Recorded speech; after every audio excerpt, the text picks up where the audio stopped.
Hello friends, સ્વાગત છે તમારું મારા કિચનમાં। તો આજે આપણે બનાવીશું ઠંડીમાં ખાવાની મજા પડે અને ગરમા ગરમ પ્રોટીનથી ભરપૂર એવી મિક્સ દાળની ખીચડી। તો ચાલો જોઈએ તેમાં વપરાતી બધી જ સામગ્રીઓ। તો અહીંયા આપણે મગની પીળી દાળ, મગ, બાસમતી ચોખા, મગની ફોતરાવાળી દાળ, માંડવીના દાણા, બાજરી, તુર દાળ, ચણા દાળ, ઓરેગાનો, ચીલી ફ્લેક્સ, મેગી મસાલો, લીલા વટાણા, કેપ્સિકમ અને લીલા તીખા 2 મરચાં। તો આ રીતે બધી જ સામગ્રીઓ આપણે ખીચડીમાં એડ કરવાની છે। તો અહીંયા મેં જે બધી દાળ લીધેલી છે એ 1/4 કપ જેટલી લીધેલી છે અને ચોખા છે તે હાફ કપ જેટલા લીધેલા છે। તો અહીંયા આપણે 5 થી 6 દાળનો ઉપયોગ કરવાના છીએ। તો પહેલાં એક બાઉલ લેશું અને તેમાં બાજરી અને જે બધી દાળ આપણે લેવાના છીએ તે બધી જ દાળને મિક્સ કરી અને 2 થી 3 પાણીથી સરસ રીતે ધોઈ અને થોડીવાર માટે આપણે તેને પલળવા દેવાની છે।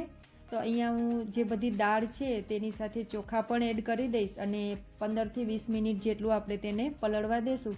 જો તમારા બાળકોને ખીચડી પસંદ નથી તો તમે ખીચડીનો આ રીતે ટેસ્ટ બનાવશો તો બાળકો આંગળા ચાટીને ખીચડી ખાશે।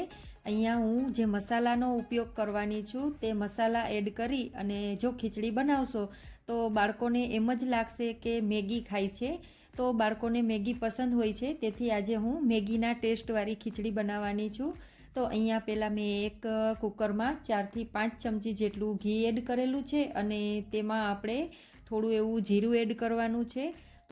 તો અહીં આપણે ઘીને થોડું ગરમ થવા દેવાનું છે। ત્યારબાદ આપણે અડધી ચમચી જેટલું તેમાં જીરું એડ કરશું ને જીરાને એકદમ બ્રાઉન એવું થવા દેશું। ત્યારબાદ આપણે 3 થી 4 લવિંગ એડ કરવાના છે અને જીરું સતળાઈ જાય ત્યારબાદ લવિંગ સતળાઈ જાય ત્યારબાદ આપણે તેમાં લીલા તીખા મરચાંની સળી એડ કરવાની છે અને 8 થી 10 લીમડાના પાન એડ કરી અને આ રીતે સરસ રીતે બધું મિક્સ કરી દેશું અને થોડું એવું સાતળી લેવાનું છે। ત્યારબાદ આપણે તેમાં લીલા વટાણા ઉમેરી દેશું અને સાથે માંડવીના દાણા લીધેલા હતા તે બધા જ ઉમેરી દેવાના છે અને 2 થી 3 મિનિટ માટે આ રીતે સરસ રીતે સાતળી લેવાનું છે। આ રીતે સતળાઈ જાય ત્યારબાદ આપણે તેમાં જે દાળ અને ચોખા પલાળીને રાખેલા હતા તે બધા જ દાળ ચોખાને આપણે આમાં એડ કરી દેશું અને સરસ રીતે બધું હલાવી મિક્સ કરી અને થોડીવાર માટે આમને એમ જ આપણે ચડવા દેવાનું છે।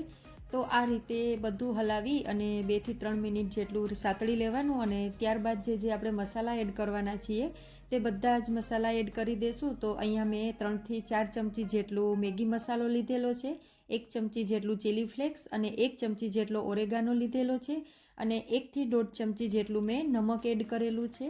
તો આ રીતે બધા જ મસાલા એડ કરી સરસ રીતે હલાવી અને ઉપરથી આપણે પાણી એડ કરવાનું છે। ખીચડી બનાવવા માટે જે દાળ અને ચોખા લીધેલા હતા તેનું કુલ મેજરમેન્ટ 1 વાટકી જેટલું થયું છે। તે જ વાટકીથી આપણે પાણી ઉમેરવાનું છે। તો અહીં હું 5 વાટકી જેટલું પાણી ઉમેરવાનું ને ગેસને લો ટુ મીડિયમ ફ્લેમ પર રાખી અને 4 વિસલ થાય ત્યાં સુધી આપણે પાકવા દેવાનું છે। 4 થી 5 વિસલ થાય અને કુકરમાંથી વરાળ નીકળી જાય એટલે આપણે કુકરના લીડને ખોલી અને ખીચડીને ચેક કરી લેશું। તો એકદમ પરફેક્ટ એવી ખીચડી બનીને તૈયાર થઈ ગઈ છે અને આ મેજરમેન્ટથી બનાવશો તો પહેલી વારમાં જ એવી પરફેક્ટ ખીચડી બનીને તૈયાર થશે અને ઉપરથી આપણે બારીક ચોપ કરેલા કેપ્સિકમ એડ કરશું અને થોડા એવા ફ્રેશ ધાણા એડ કરવાના છે।